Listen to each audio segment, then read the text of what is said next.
Kukatpally bus stop के पास mobile की दुकान में आग लगने का वाकया पेश आया है। पद्मावती प्लाजा में वाकई मोबाइल की दुकान में आग लग गई। इत्तला मिलने पर फायर ब्रिगेड का अमला मुकाम वाकया पहुंचा और आग पर काबू पाया गया।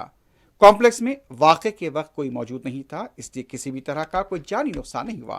ताम भारी नुकसान का खदशा जाहिर किया गया है। आग लगने की इब्तदाई वजह शॉर्ट सर्किट बताई जाती है। मुतल्लिका पुलिस तहकीकात कर रही है।